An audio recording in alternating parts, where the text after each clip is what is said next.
Here are 10 reasons why realtors will fail in today's real estate market.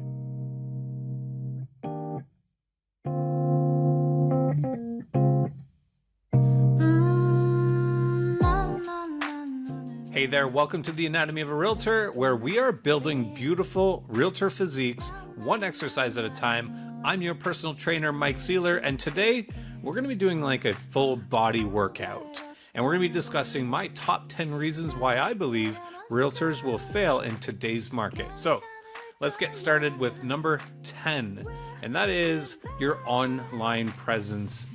Either it's terrible or it's just non-existent. The two main ones are your Google Maps and your website. When it comes to Google Maps, there are lots of great videos out there. Make sure that you have an optimized Google Maps profile.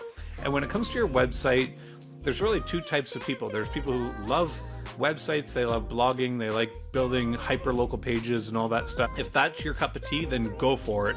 Build a great website. It's going to do you a favor. If that's not you, then you want to make sure that your website is a really clean landing page. People want to be able to land on your website. They want to see your listings.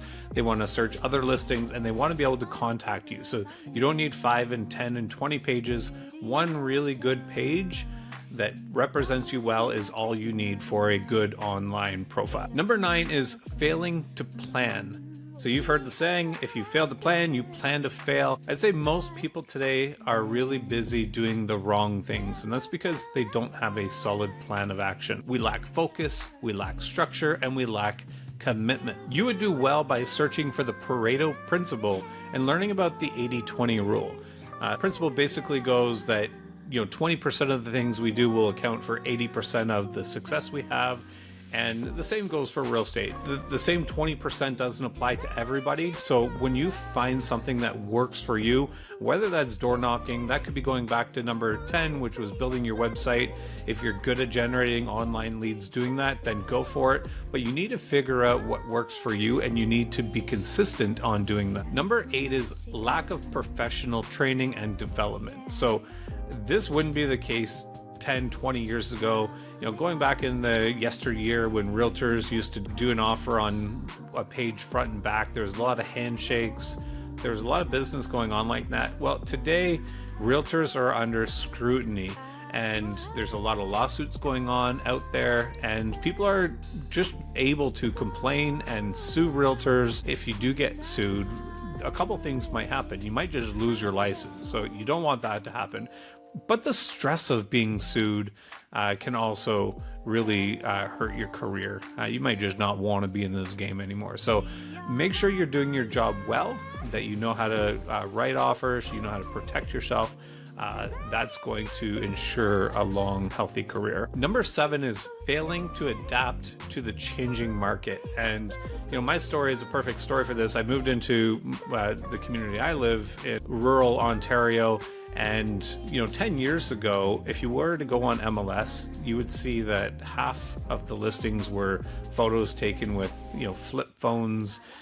Sometimes you'd see the car windshield wiper in the frame of the photo. Oftentimes it was just one photo. And really now the market's shift. I was a disruptor in my local market, bringing professional photography and videography.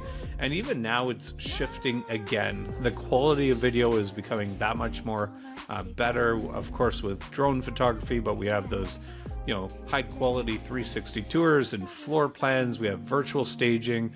AI is starting to get involved with real estate descriptions, and the realtors that I disrupted 10 years ago in my local market, I can see a good half of them have retired out of the game, and it's going to happen again, right? Like, we can't take that attitude that it's changing, but I'm old school. You have to be willing to evolve in any market, right? Especially in real estate. Number 6 is no capital. I love those stories of, business, successful entrepreneurs who came to North America and they only had $10 and the clothes on their back, and they banged on a bunch of doors and they made it. But for the most part, if you're going to succeed in real estate, you're going to need some capital. It's true with almost every other business, and you wouldn't start a restaurant with no money in the bank. You need to buy the furniture and the equipment. You need staffing. You need to pay your rent and your bills. I mean, real estate's one of those industries where we have the potential to make so much money, but in 6 months and $5,000 later, we're ready to start selling real estate. And oftentimes people think that somehow it's just going to magically start happening. There's a lot of things you can do that don't require money, but I'll tell you what, if I were to start my real estate career again in a brand new community, I would want probably 50 grand. I mean, give me $50,000 and I am going to disrupt that local real estate market. My competition is not going to like me very much. Number 5 is no coaching or mentoring.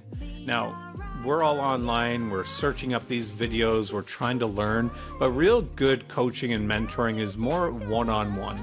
And believe it or not, it doesn't necessarily have to be real estate related.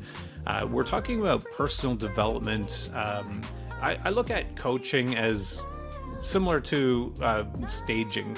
You know, a good stager will walk into a house and they'll rearrange furniture and they'll enhance the flow of the house.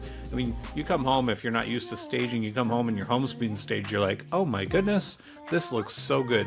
And in a similar way, a coach or a mentor can kind of look at your strengths and your weaknesses and look at your life and help rearrange it to enable you to focus on the things that you ought to be focusing on and that sort of thing. Number 4 is a failing brokerage. So most real estate experts out there would agree that the future of real estate, there's going to be less brokerages. If you're not part of a brokerage that's progressive and growing and has a great local reputation, if year after year they're kind of declining, you probably want to consider shifting brokerages. If you're brand new in the game, and you're interviewing brokerages, ensure that you get connected with a brokerage that is making a strong impact in their market. Number 3 is poor interpersonal skills. And we're getting into some, heavy territory here.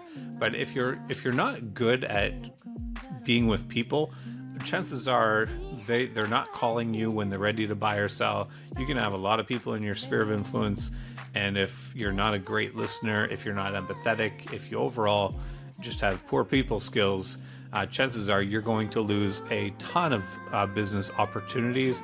The good news is that if you know this about yourself, you can improve that. You can take courses, you can read books and become a better person, a better listener, but you may be unintentionally sabotaging your business. You're going to want to watch a video that I made, the top or the worst question a realtor can ask a homeowner. It kind of falls in line with this. Number 2 is an insufficient sphere of influence. I mean, a good half of the realtors I know, they're relatively new in an area. They weren't born and raised there. I mean, if you don't know a lot of people, if your pipeline isn't filled, you need to get it full. And you're going to do that by getting out and volunteering in the community, being active in the community, whether it's playing sports or going to the gym. You need to have your pipeline full. And then this goes on to number 1, which is failing to nurture your sphere of influence. This is the golden egg of real estate. If you fail to nurture your sphere of influence, you are throwing away your bread and butter and your fridge and your roof. You're throwing everything away. So have a really good CRM, have a plan of action for keeping your sphere of influence warm, and you will be on your way to the races and have a very successful real estate career. Thanks for tuning in, guys. I hope you guys have a wonderful day. Don't forget to like, comment, and subscribe, and we'll see you guys on the next video.